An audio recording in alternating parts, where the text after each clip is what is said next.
Voilà. Donc nous sommes les trois marcheurs dijonnais. On va se présenter. Oui, Jean-Jacques Ducrot, donc du... Ah bah pardon, je suis mal élevé, hein, j'ai cru que tu me... Voilà. Bon, Jean-Jacques Ducrot, donc j'appartiens au mouvement de la paix. Malika Ramani, je fais partie de la FPS et aussi du collectif local de Salah Amouri, le groupe local. Et Jeanne-Marie Jacquemont. Bon, juste Pardon? Le nom exact de l'association. Ah, voilà, Salah Amouri, voilà. de soutien pour la... C'est un collectif local de soutien. Voilà. Et Jeanne-Marie Jacquemont, je fais partie de la FPS, mais également du MAN. Et comme il s'agissait d'une marche non violente, je dis mon adhésion au MAN, Mouvement pour une alternative non violente. Donc nous sommes partis et nous venons témoigner de ce que nous avons vécu. La presse a dû vous dire que nous n'étions pas rentrés à Gaza, malgré tous nos projets et nos désirs. Alors pourquoi cette marche? C'est en protestation contre le blocus terrible de Gaza qui se poursuit depuis 2007 grâce aux complicités européennes et américaines. C'est aussi en solidarité avec le peuple palestinien, un an après les attaques israéliennes, et c'est pour demander des sanctions pour crimes de guerre justifiés par le rapport Goldstone, c'est un rapport d'un représentant des Nations Unies. Alors, qui a participé à cette marche?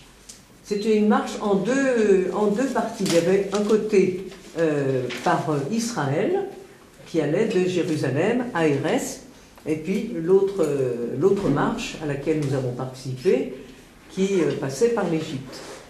Alors, la marche côté israélien, ils étaient environ 800 personnes. Ils sont venus en car de Jérusalem à Erez, des Arabes d'organisations israélo-palestiniennes et des internationaux. Et ils ont manifesté devant le mur le 31 décembre. Ils ont pu entendre les Gazaouis, ils ont échangé des slogans, enfin, mais ils ne se sont pas vus, bien sûr. Et il y a eu, dans le même temps, une manifestation à Tel Aviv qui a regroupé environ 1500 personnes. Alors, les préparatifs, il y a quelqu'un qui veut en parler? Ah ben non, et puis, oui. Votre marche à vous. Ah ben notre marche à nous, pardon, oui, j'ai parlé. Notre marche à nous, oui, elle était par l'Égypte, et nous étions environ 1400 citoyens de 43 ou 44 nationalités, et dont 500 Français. Alors, les préparatifs de cette marche, on n'est pas parti comme ça, comme des baroudeurs, quoique les baroudeurs se préparent quelquefois, je pense. Les marches avaient été initiées par l'association américaine Code Pink, à la demande des Palestiniens, et côté français, ça a été repris par différentes organisations, Euro-Palestine, et puis le collectif pour une paix juste et durable, qui regroupait le CCPPP, c'est les missions civiles de paix. Génération Palestine, c'est issu de cette même organisation. France-Palestine Solidarité. Et puis NPA, le nouveau parti. Alors, nous avions eu des réunions d'information et de formation pour bien prendre bien prendre conscience du contexte que nous allions vivre et être vigilants pour ne pas générer de troubles en Égypte qui risqueraient d'être interprétés comme une opposition au gouvernement. On pouvait bien sûr avoir connaissance de l'État égyptien, mais enfin notre but c'était dénoncer le blocus d'Israël, de Gaza par Israël.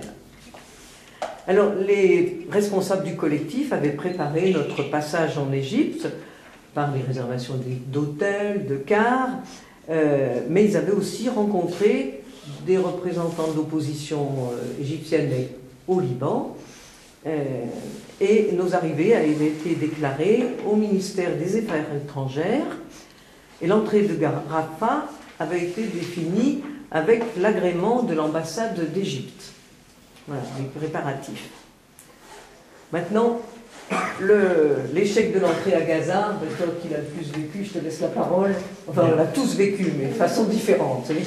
Voilà, donc il s'est avéré, moi j'appartenais à un groupe d'environ 300 personnes qui étaient, comment dire, dont la majorité avait fait un voyage collectif en avion et peut-être une centaine de personnes dont j'étais avaient fait des voyages individuels pour rallier le Caire. Et donc on avait rendez-vous devant l'ambassade de France au Caire le dimanche 27 au soir à 19h. On avait 6 bus qui étaient prévus et déjà payés, en partie, aux 2 tiers. Et on a envoyé 6 responsables de groupe chercher les bus et on a compris que ce ne serait pas possible. L'entreprise qui avait donné son accord s'est défilée et on s'est donc retrouvé en pleine nuit, alors qu'on devait voyager pendant la nuit pour aller jusqu'aux abords de la bande de Gaza, c'est-à-dire dans la ville égyptienne de El Arish, au nord du Sinaï. Alors, à partir de ce moment-là, on s'est trouvé dans une situation de blocage assez imprévue, et à un moment donné, le groupe a envahi l'avenue de Giza, qui est une grande avenue en face entre l'ambassade d'Égypte et de France en Égypte et puis le zoo. C'est assez curieux, quoi. Mais voilà, une grande avenue en pleine nuit à 1 heure ou 2 heures du matin. Et on a fait une sorte de sit-in auquel participait Monseigneur Gaillot, qui est bien connu, disons, des mouvements sociaux en France, hein, mais il n'était pas le seul, il y avait des gens très très divers. Et on a donc interpellé l'ambassadeur de France, et on a finalement trouvé avec les forces de police et de l'armée un compromis. On a eu une sorte d'autorisation, entre guillemets, de s'installer momentanément sur le trottoir en face de l'ambassade de France, donc une bande de 90 mètres sur 4,50 mètres, où on était environ 300. À partir de ce moment-là, on a compris que les blocages étaient très importants et qu'on n'aurait vraisemblablement pas l'autorisation d'aller. L'espoir demeurait cependant, hein. Alors on s'est installé tant bien que mal sur cette bande-là, qu'on a appelée la bande de Giza, parce que Giza, c'était le nom du quartier du Caire, quartier de plusieurs millions d'habitants, en direction des pyramides, quoi, à l'ouest du Nil. Alors, donc, on a passé là 5 jours et 5 nuits.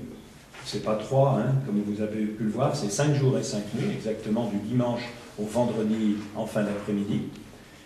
Et donc, au fil des jours, on a compris que c'était pas possible d'aller plus loin, quoi, hein, voilà.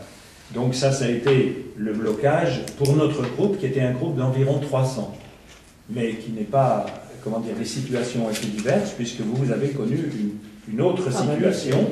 Hein, il y avait, au total, il y avait environ 500 Français, 300 dans le groupe Cap-Jipo Euro-Palestine, là, qui avait été organisé en tout cas par ces organisations-là, et puis environ 200, je crois, dans le Var. Voilà. Alors pour notre part, nous étions répartis dans des hôtels. L'AFPS était côté Heliopolis et puis les autres dans 2 hôtels du Caire.